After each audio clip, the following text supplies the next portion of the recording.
I thought I was going to have a nice, relaxing Thursday, and Adam Schefter said, I don't think so. The Dolphins reportedly taking calls for tight end Jonnu Smith. We got you covered here on Locked On Dolphins.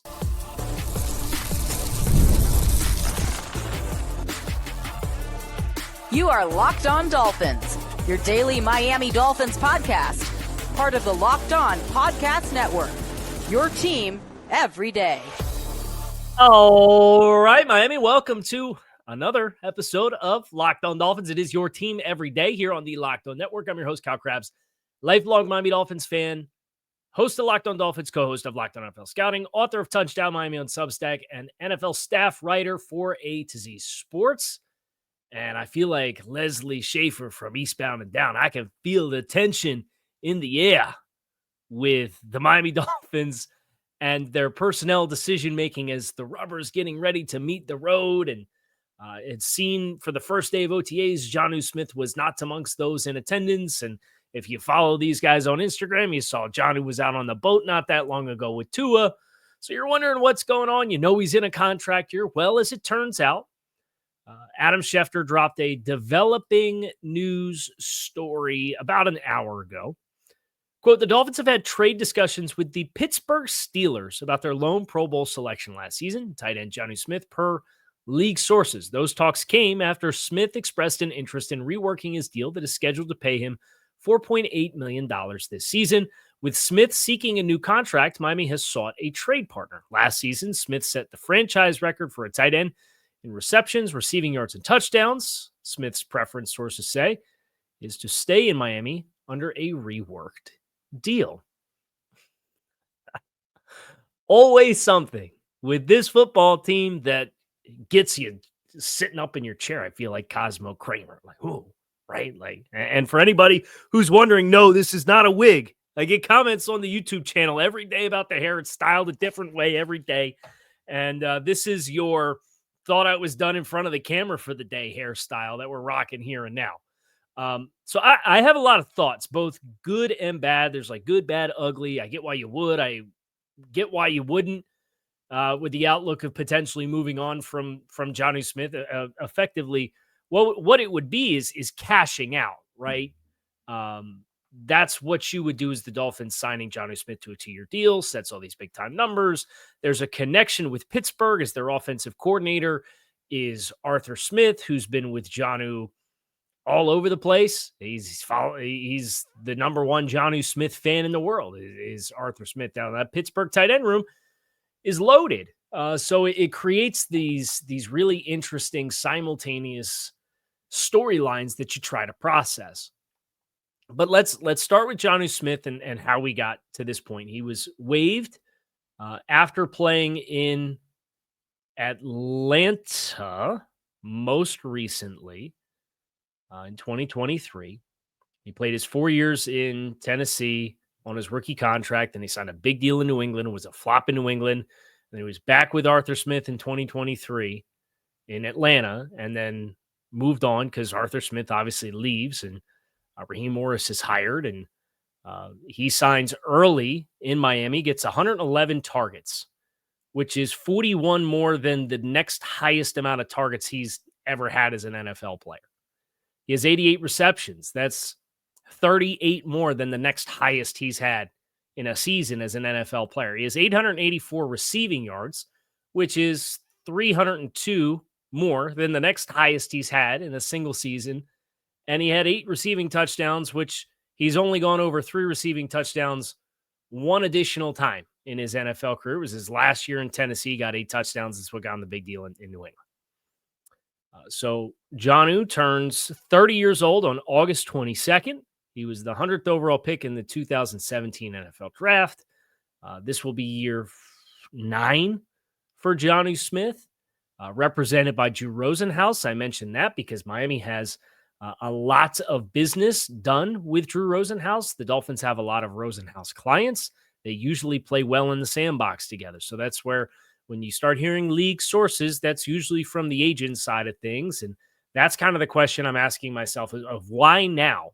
Why is this sort of thing getting put out now? And I don't have the answer, right? I don't.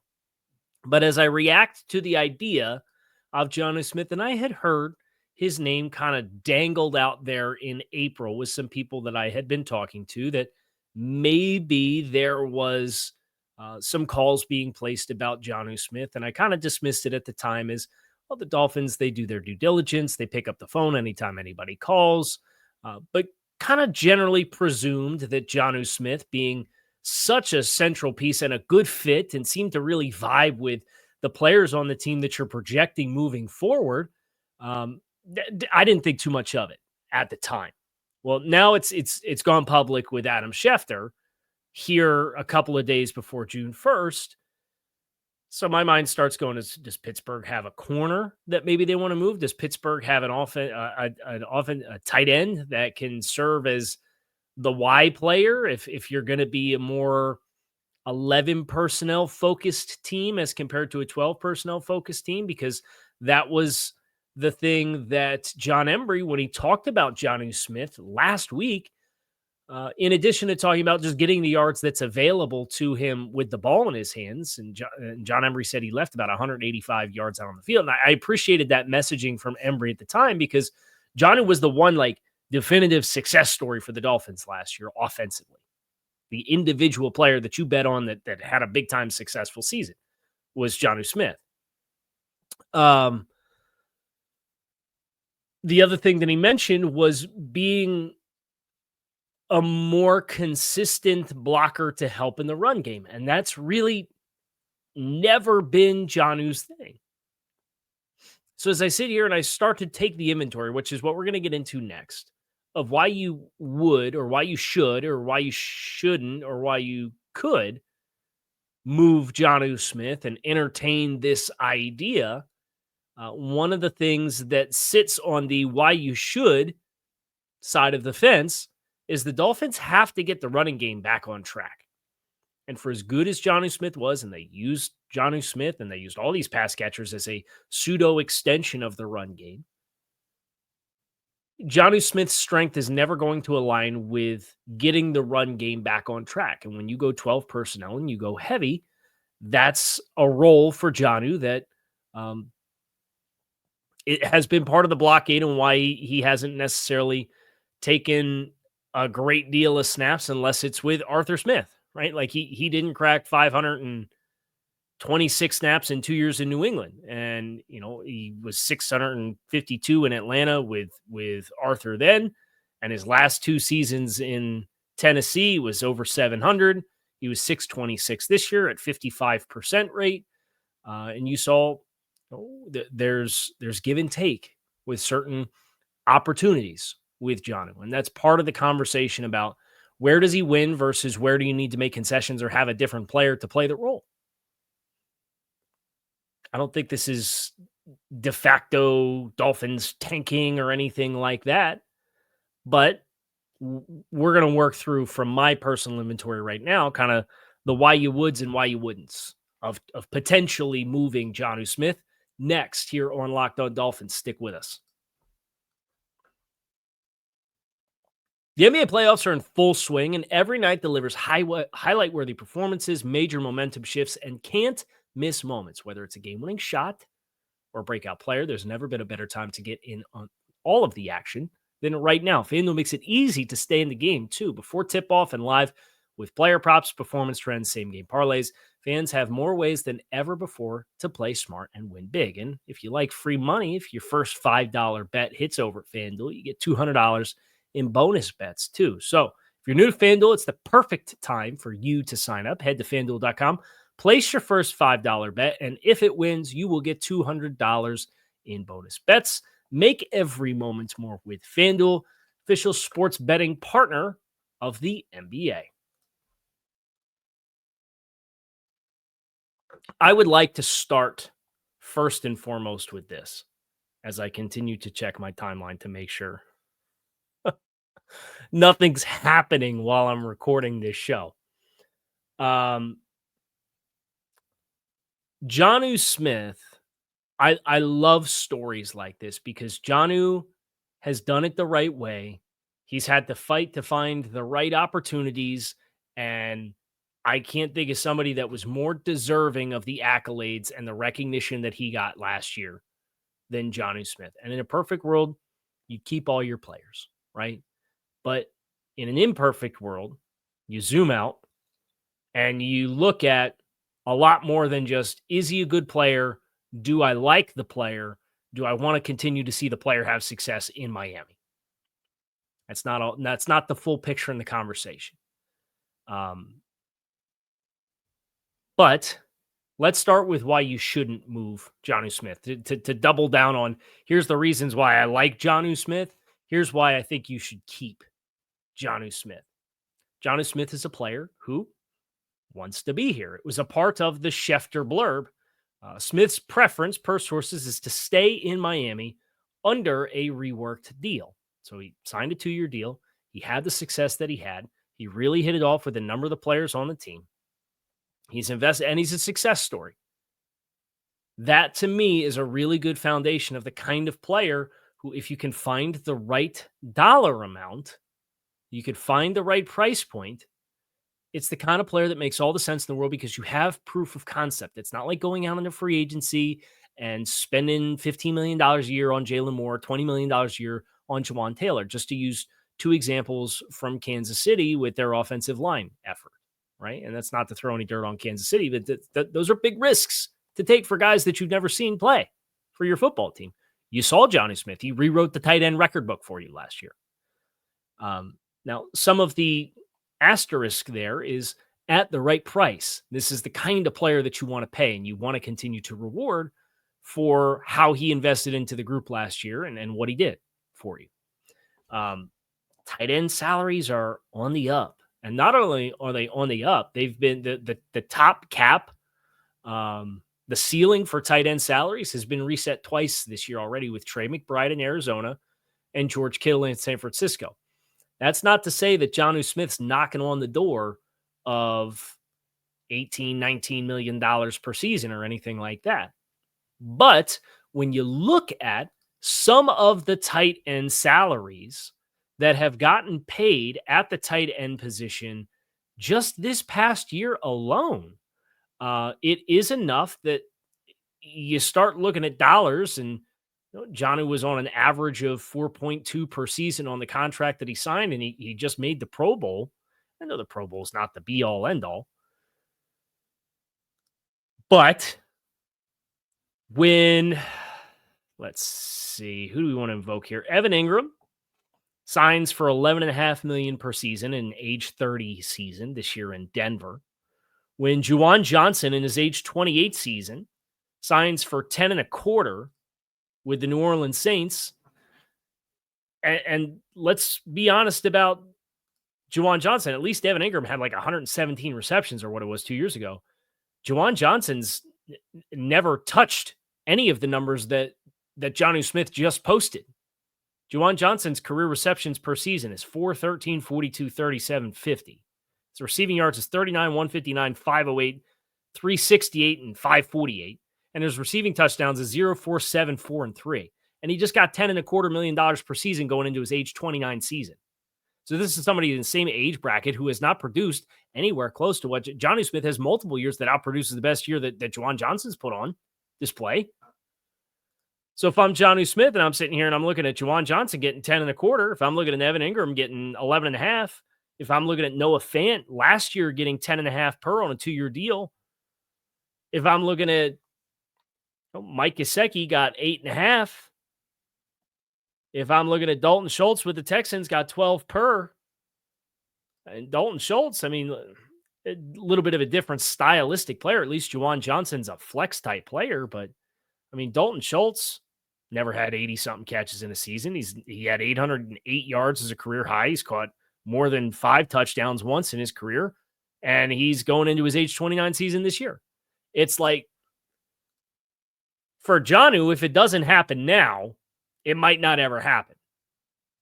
As far as maximizing your earnings potential as a player whose stock is really high, and you're turning 30 in August. So that's a complicating factor here as far as finding the right dollar amount. But if you find it, it's a player who, man, he played hard for you with the ball in his hands. And John Embry's feedback aside, he ran hard. He was a physical player with the ball in his hands. He was a physical skill player at the catch point, big body type of guy, had chemistry with Tua. All of those things lead me to want to see the Dolphins figure this out with Jonnu Smith. But man, the price point is probably, you'd probably have sticker shock if you knew what Drew Rosenhaus was asking the Dolphins for Jonnu Smith off the numbers that he just put up going into a contract year. The problem for Drew and Jonnu in this sense is, unfortunately, the Dolphins just got burned on a bunch of extensions last year. Right? They gave some contract extensions out that aged like milk out in the South Florida sun in an August training camp. Not even in the shade. You left it out in the sun. That's what the Ramsey and Hill contracts look like right now. So that's not to put Jonnu Smith in that bucket because, again, I think you pay the right players and reward the right players. And I think Jonnu Smith can be a right player. But there's other complicating factors here, including a player who's going to be going into a year this year in which after he's eligible for a contract extension as a skill player. And he does a lot in the passing game. Arguably as much as Jonnu Smith, not from a target perspective, but from an impact of play perspective. And from a touches perspective, he laps Jonnu Smith because I'm talking about Devon Achane. He's a player that's going to be extension eligible. So with all of that in mind, I love Jonnu Smith. I want to see the Dolphins and Jonnu Smith work this out. But it has to be at the right dollar amount. And if it's in the price point for an age 30 player this year at tight end on a multi-year contract extension that's getting upwards of $9, $10, $12 million per season, I don't know that that's wise when everything the Dolphins have done this offseason has indicated we are playing this for a long-term prosperous build. Now, whether you think it's going to be prosperous or not is neither here nor there, but they are playing a long game here with how they are building. And part of that is why I think you can make the argument that this, if the Dolphins get something of compelling value, should be something the Dolphins do. We're going to get into that next here on Locked On Dolphins, so stick with us.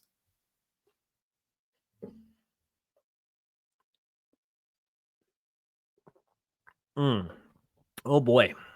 Okay. So let's talk reasons why you should or could trade Jonnu Smith. We've mentioned the age and we've mentioned the potential cost relative to the tight end market. Trey McBride and George Kittle coming in over 19 has kind of opened a whole new world of accelerated spending power for players to fill in the blanks between that and the Travis Kelce at 17, TJ Hawkinson at 16 and a half, Mark Andrews at 14. You're starting to see the middle class get up over $10 million per season. And I want to be clear, there's nothing cost prohibitive. If the Dolphins want to do this, the Dolphins can do this. They can afford to do this. But it's from the question I think that you have to ask yourself, in addition to the age and the relative cost versus who else you're paying, and you're going to be paying Jalen Waddle long-term, and Tyreek Hill probably is here this year. Devon Achane has kind of become a centerpiece player for you. He's going to be extension eligible after the year. You're kind of resetting the deck from a cash perspective to kind of figure out who you're building around for the next cycle and build. And that might not include paying a 30-year-old tight end at the price point that it's probably going to command. But the other thing, and going back to what John Embry talked about, and again, I'd like to be very clear, I love Jonnu Smith as a player. I think he'd be a great asset to a successful team. But the limitations that he does have as a blocker, as a flex tight end, he's effectively a big slot, right? And not the kind that has a lot of successes connecting on blocks out in space. When you look at the Dolphins, and we've talked about the 11 personnel grouping and how woeful this team has been running the ball out of 11 personnel. They had the fewest attempts in the league last year running out of 11 personnel. And they signed Nick Westbrook-Akine, and they go get some offensive linemen to add to the books that offer you mass, with the prospect of, if you're adding and offering mass in with the inside five, you can have a more reliable group to run with a 5/6 and 11 personnel grouping, 6-man blocking surface, versus the Dolphins with all the condensed formations and trying to get stretch. And it's a lot of 7+ man blocking surfaces that they're trying to run behind. Well, when you could space the field a little bit more, creates a little bit more air. 11 personnel can do those things for you. So you add a Nick Westbrook-Ikine to be a physical blocker as a wide receiver as compared to a flex F tight end. And for Miami, when you consider how, so it's almost like they overreacted last year, where they really compressed and condensed the entirety of the passing game. And I think the vast majority of where Jonnu Smith plays well is in that condensed area of the field. And if they want to readdress the spacing, one of the things that they can do is play more 11 personnel so that they can run with fewer blocking man surfaces, and then ergo space and stretch the field a little bit differently in that regard. But then also, you can space the passing game differently with 3 wide receivers. And it's been kind of the group personnel grouping that has evaded the Dolphins in some ways thus far in the build. And some of it, I think, has been limitations of the core 5 and 5-man protections versus 5-man run blocking and 6-man run blocking surfaces, relative to kind of how your offense is built. I think this is formationally and structurally going to be a pretty different looking group. I think it's going to look different.